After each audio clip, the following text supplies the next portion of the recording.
There's not a thing to lose and the world to gain on the great railway adventures.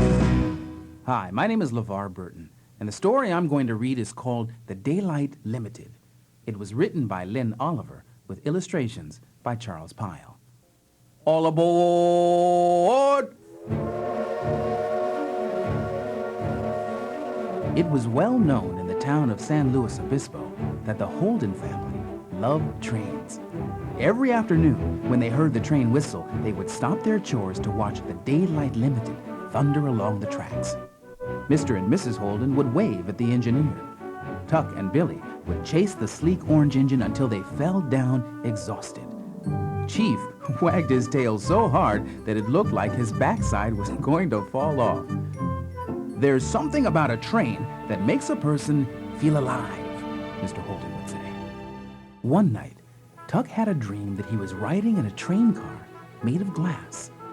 I saw mountains and sky all around me, he told his family. It was like being in a huge moving window. Mr. Holden always listened carefully to his children. I think you've got an idea there, son, he said. Mrs. Holden, who had an artistic flair, drew a picture of Tuck's dream train car. It had a great domed roof made of glass and comfortable chairs where a person could watch the world whiz by. Mr. Holden, who loved to tinker in his workshop, studied his wife's picture. I'm going to build that, he said.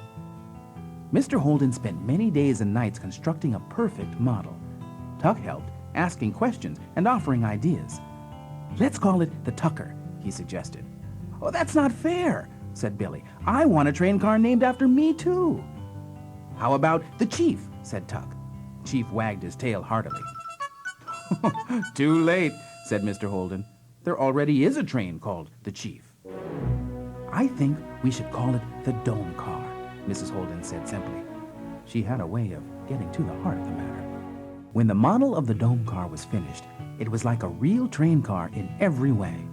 The wheels turned and the doors opened. The windows arched up to the sky, and inside were chairs that swiveled. There was even a cord that the crew could pull to sound whistle signals. 2 short blasts to go forward, 4 short blasts to brake. Tuck and his father proudly showed their invention to the engineer of the Daylight Limited. A train made of glass, the engineer chuckled.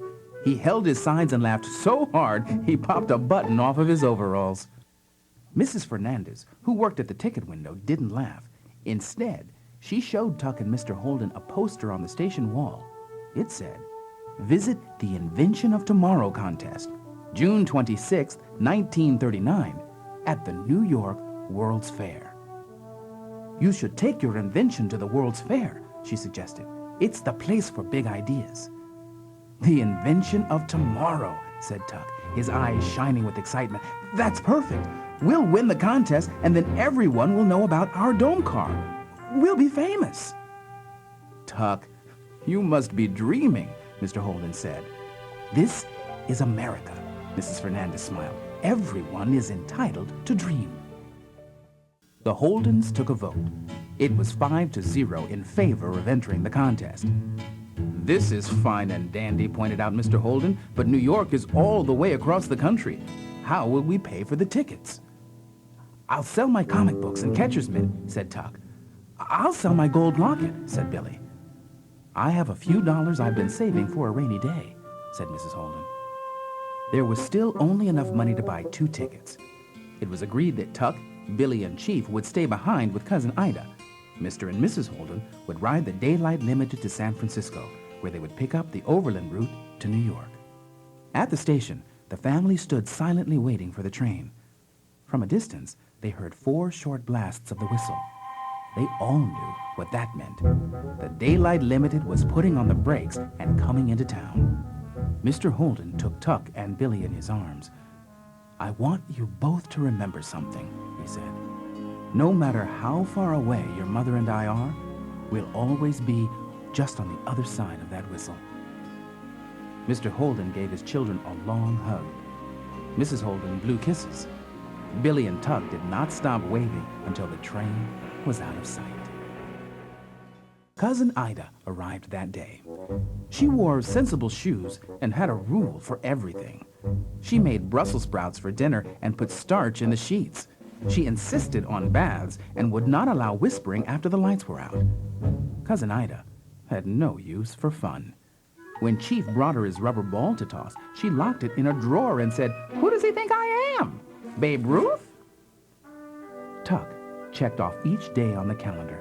The Invention of Tomorrow contest was 5 days away. "Oh, if only we could be there," Billy sighed. Outside, Tuck and Billy could hear the Daylight Limited approaching. The sound of the whistle made them think of their mother and father. They knew that somewhere on their way to New York City, their parents were thinking of them too. The next day, Cousin Ida went to the train station to pick up a package. "You children are to wait for me on the platform," she said. "No wandering away, no unnecessary giggling, no teasing or wrestling, no buying of candy or kicking of cans." Cousin Ida turned to Chief. "As for you," she said, "no barking, no biting, no scratching, no whimpering, no anything." Satisfied that the rules had been laid down, Cousin Ida disappeared into the depot. The Daylight Limited was stopped in the station, sitting on the tracks like a snake sleeping in the sun. The smell of food floated from the dining car. Chief sniffed. There was steak in the air. Chief loved steak. He jumped from the bench, bounded across the platform, and leaped onto the train. Tuck and Billy ran after him. Chief dashed through the dining car, following his nose to the kitchen. "Who do we have here?" the chef smiled. "I'm sorry, mister," Billy said breathlessly. "Our dog smelled food." "He must be hungry," said the chef. "I was just whipping up a little dinner for Gypsy, Miss LaRue's dog. There's some left over." "Loretta LaRue is on this train?" asked Tuck, his eyes opening wide. "She was the most famous movie star in Hollywood.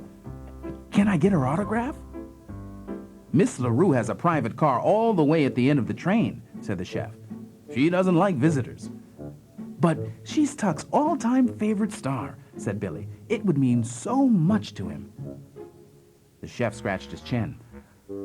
"I'll make you a deal," he said to Tuck. "If you promise not to be a pest, I'll let you deliver Gypsy's dinner. At least you'll get to see Miss LaRue." Tuck grinned and shook the chef's hand so hard that he finally had to ask Tuck to stop. With Gypsy's dinner in hand, Tuck and Billy were heading to Loretta LaRue's private car when the engine suddenly shot out a cloud of white steam. "All aboard!" the conductor called. "Next stop, San Francisco!" "Billy, the train is leaving!" exclaimed Tuck. Another blast of steam rose up. The train lurched forward. "Uh-oh," said Billy. "We're moving." Billy grabbed Chief, and they tried to get to the exit, pushing their way through the crowded parlor car. The train picked up speed. The clickety-clack of the wheels grew louder and faster. Tuck looked out the window. The station was far back in the distance now. Up ahead, he could see the pine-covered mountains that ran along the California coast. "Looks like we're going to San Francisco," Tuck said. Billy giggled. This was definitely against Cousin Ida's rules. Loretta LaRue's name was written in gold letters on the door of her private car. Tuck knocked. Billy and Chief waited in the shadows. "Who is it?" came the throaty voice from inside. "I've brought Gypsy's dinner," said Tuck. The door flew open, and there stood Loretta LaRue. "Thank goodness you're here," she said. "Gypsy was getting very cranky. Come in." Loretta sat down on a red velvet chair. "Put the bowl near me," she said to Tuck. "Gypsy doesn't like to eat alone." Loretta looked out the window as the Daylight Limited chugged up the mountain pass. Large rocks were scattered on top of jagged cliffs. "This view reminds me of when I made Rio Rojo," she said. "Did you see that movie?" "3 times, ma'am," answered Tuck. "You're a good boy," she smiled. Suddenly, Tuck heard a rumbling noise. He looked out the window, and what he saw made his heart pound fast. Several of the rocks had come loose and were tumbling down the mountain, heading right toward them. "Watch out!" Tuck yelled. "It's a rock slide!" Smack! Rocks pounded into their car. Crash! A large rock hit the train just where Loretta's car connected to the one in front. "Oh no," Tuck moaned. "The coupler has been hit." "What's a coupler?" screamed Loretta. "It's what hooks us up to the rest of the train," said Tuck. "Ours is broken almost in half." "What will become of us?" cried Loretta. Tuck looked at the twisted metal coupler. He had a sinking feeling in the bottom of his stomach. The coupler held for a moment, but it was too damaged to last. It rattled and shook under the strain. "Help!" sobbed Loretta. "We're coming undone!" The weakened hook gave way. Loretta's car broke away from the Daylight Limited and began to slide back, picking up speed as it rolled down the steep grade. Billy stared in horror. "My brother's in there!" she screamed. "We have to stop that car!" "They have a handbrake inside," said the conductor, "but Miss LaRue doesn't even know it's there." "I'll tell Tuck," said Billy. "They're halfway down the mountain," said the conductor. "He can't hear you." "Yes, he can," said Billy. "Just get me to the whistle." Billy and Chief ran after the conductor. There was no time to lose. Billy knew that Tuck would understand her. Their father had taught them all about whistle signals. 2 short blasts to go forward, 4 short blasts to brake. She took hold of the whistle cord and pulled. The car with Tuck and Loretta inside was zooming downhill faster than a roller coaster. Tuck felt as if they were going to fly right off the tracks. The accident had happened so fast. He was afraid, very afraid, and he didn't know what to do. Then he heard the whistle. 1, 2, 3, 4. 4 short blasts. It was the signal to brake. "Is there a handbrake in here?" Tuck shouted to Loretta. "I'm an actress," she cried. "I make entrances and exits. I don't know anything about trains."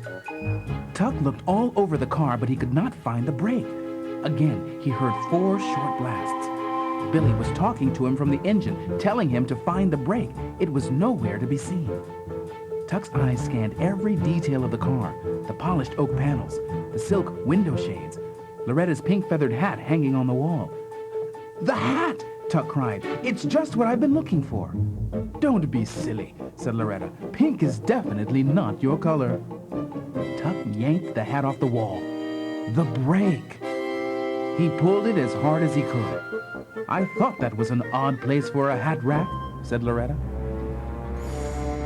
The mighty brake screeched. Sparks flew. Time seemed to stand still. The speeding car ground to a stop. When the Daylight Limited pulled into the San Francisco station, all the passengers, including Tuck and Loretta, were tired, but safe. The train officials gathered around Loretta as she described their hair-raising adventure, dabbing at her eyes with a handkerchief. "This boy is a true hero," she said, taking Tuck's hand. "He saved our lives." "With a lot of help from my sister," Tuck said. "How can I ever thank you, children?" Loretta said. "Please tell me what I can do. Anything." "Anything?" asked Tuck. "Anything at all," said Loretta. Tuck and Billy smiled at each other. They were thinking the same thing. That night, Tuck and Billy and Chief left San Francisco on the train bound for New York City. They were riding in a deluxe compartment courtesy of Miss Loretta LaRue. Wouldn't their parents be surprised to see them at the World's Fair? With luck, the Dome car would win the Invention of Tomorrow contest, and their whole family would be together to see their dream come true. The train whistle blew as Tuck and Billy crawled into their snug berths. They slept soundly, knowing that their parents were just on the other side of that whistle. It wouldn't be long before they'd all be together again.